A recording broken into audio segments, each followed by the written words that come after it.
किसी गुजारिश भी करेंगे, रमज़ान मुबारक का अब महीना है, बड़ा बरकतों वाला, बड़ा सादतों वाला महीना है। उम्मीद है आप सब रोज़े रख रहे होंगे और इंशाअल्लाह ज़रूर रख रहे होंगे।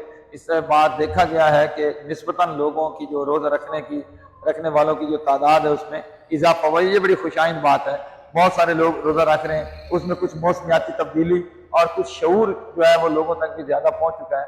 और अब डिजिटल मीडिया है, सोशल मीडिया है, लोगों तक बात पहुँचती है, दीन की बात भी पहुँचती है। जिस तरह ये बाकी गंदी बातें पहुँच जाती हैं, इसी तरह जिन लोगों के पास दीन की बात पहुँचनी होती है वो दीन की बात उन तक पहुँच जाती है। तो सोशल मीडिया की वजह से लोगों में दीन के मामलात में भी आगाही ज़रूर आई है। और मैंने देखा कि बहुत सारे लोग जो माजी में जिनको मैंने रोज़े रखते नहीं देखा, वो अब रोज़ा रख रहे हैं, और ये बड़ी खुशाइंद बात है, बड़ा दिल खुश होता है। और हर मोमिन का, हर मुसलमान का ये दिल खुश होना चाहिए तमाम जब मुसलमान अहकामात खुदाबंदी पे अमल दरामद कर रहे होते हैं, जिससे हम मोमिनों का दिल खुश होना चाहिए, दिल बाग बाग होना चाहिए। और दूसरी वजह मौसमियाती तब्दीली भी। अब तो रोज़ा बिल्कुल आसान है, और मतलब जो मौसम है, देखिए अब आप पीछे चले जाएं अगर 4-5 साल पीछे, तो शदीद गर्मी में रमज़ान मुबारक आता था और उसमें रोज़े रखना बड़ा मुश्किल था। अब तो रोज़ा बिल्कुल आसान है, अब रोज़ा रखें पता ही नहीं चलता।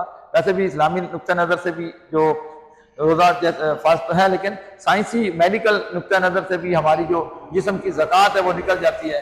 जिस्म एक इतदाल पे आ जाता है। एक टाइम पे खाना बर वक्त जब हम खाते हैं, एक ही वक्त में सहरी होती है, एक ही वक्त में अफ्तारी होती है, तो जिस्म इतदाल पे आ जाता है, काफ़ी सारी कसाफ़तें हमारी दूर हो जाती हैं। उसके साथ साथ मैं गुजारिश करूँगा कि ज़कात का ज़रूर एहतमाम करें, फितराने का ज़रूर एहतमाम करें। यही वो चीज़ें हैं जो हमें मुख्तलिफ बलाओं से, मुसीबतों से बचाती हैं।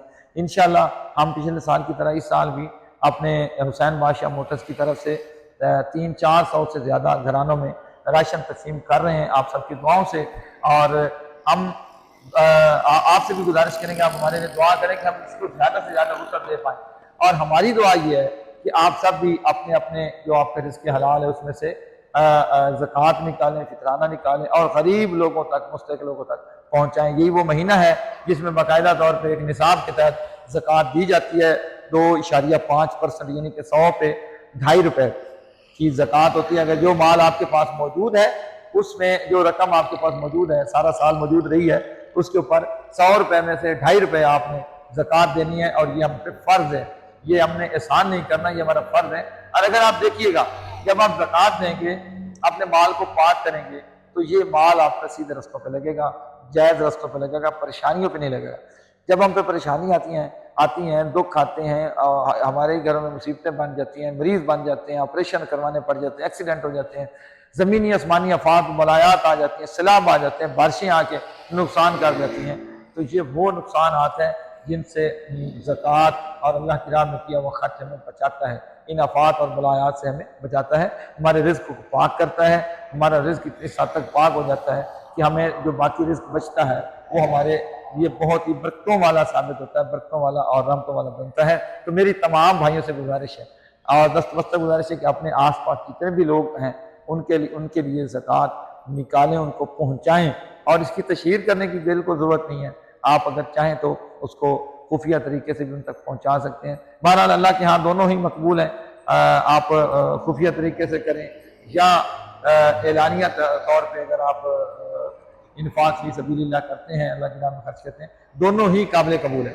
तो बहरहाल ये थी हमारी आज की गुज़ारिशात कि इस माह रमज़ान में आपने आप सब ने और हम सब ने अपने माल में से ज़कात देनी है और अपने उन लोगों तक पहुँचानी है जो इसके हकदार हैं। जहाँ तक जो और कुछ ऐसे भी सफ़ेद पोश लोग होते हैं जो हमसे मांगते नहीं हैं, लेकिन वो इस मुस्तहिक होते हैं कि उन्हें वहाँ पे उनके हमारी हेल्प ज़रूरी होती है। बिलखसूस अपने रिश्तेदारों में पहले देखें, उसके बाद अड़ोस पड़ोस में देखें, और सब तक ये उनका हक है।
London radio terus gitu ya, terus belum gitu ya. Oh jadi kan ke kampung lah. Oh kok tahu itu? Ah, kalau di balik ke bawah apa sudah? Lah, udah gratis ya. Awal itu.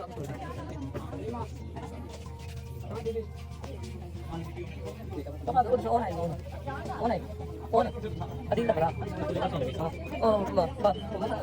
Ini itu bisa ya. Lalu itu.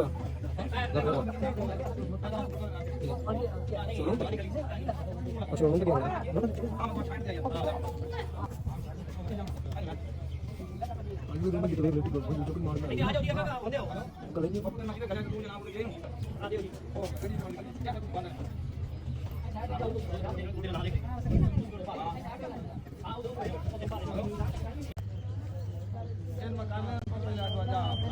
लाके बोलो निकाल भाईजान बंदा तारे को पहुंचा पे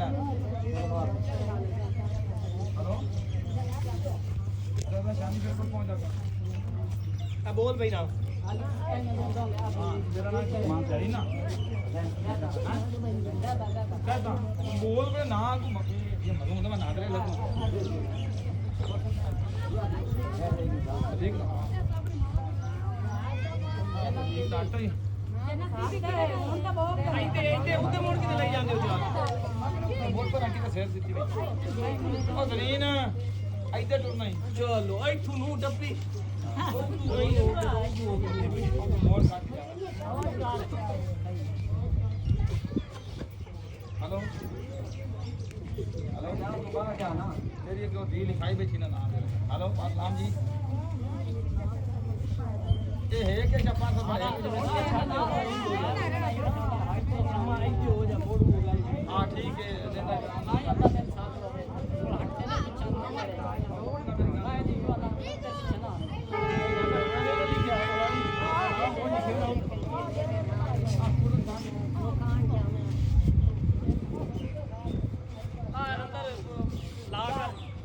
Mohammad Ali scooty के लिए स्कूटी हां इधर रखिए जरीना की दुकान चक ओ करा कल्चर वाले मस्त आगा भाई मेरा नाम है क्या ना मैंने साथ करें पट्टी करनी आ जा तू आ ना पहले काट जा ਇਹਦਾ ਨਾਮ ਰੁਖਸਾਨਾ ਰਾਜਾ ਅੱਲਾ ਦਿੱਤਾ ਕੌਮ ਨਾਲ ਔਰ ਖੱਡੀ ਨਾਲ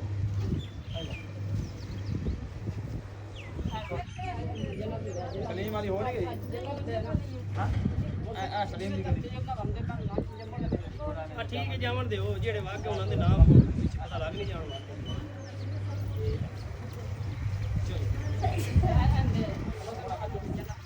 ਇਹਦਾ ਨਾਮ ਕੱਟਣੀ ਉਹ ਜਿਹੜੀ ਅੱਜ ਨਾ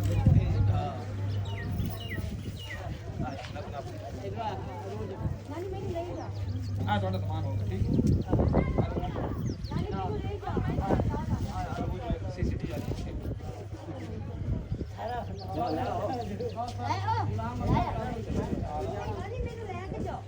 अगर कौन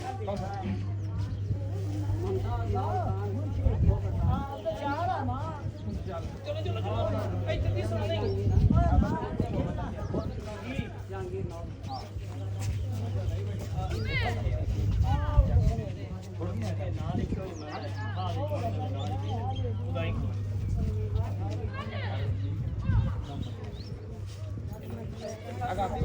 आ जाओ जी ना ले ले आ जाओ बाहर आगा कौन है मामा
अच्छा मट्ठा बहुत तेल लगना ठीक है एक गाना गा के दुकान में जवाब देगा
असल भूमि जाना जिस घोड़ी रखी हुई है वो दिखी लगी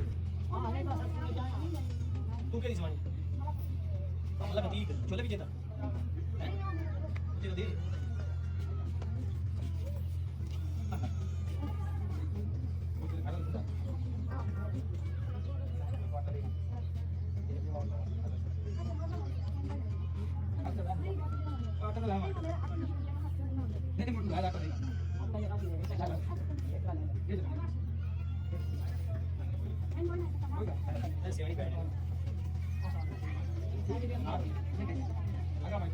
सही गल की नहीं खाली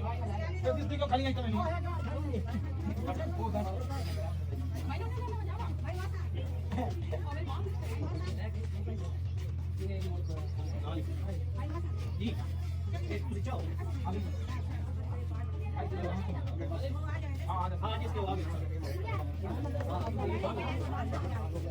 जी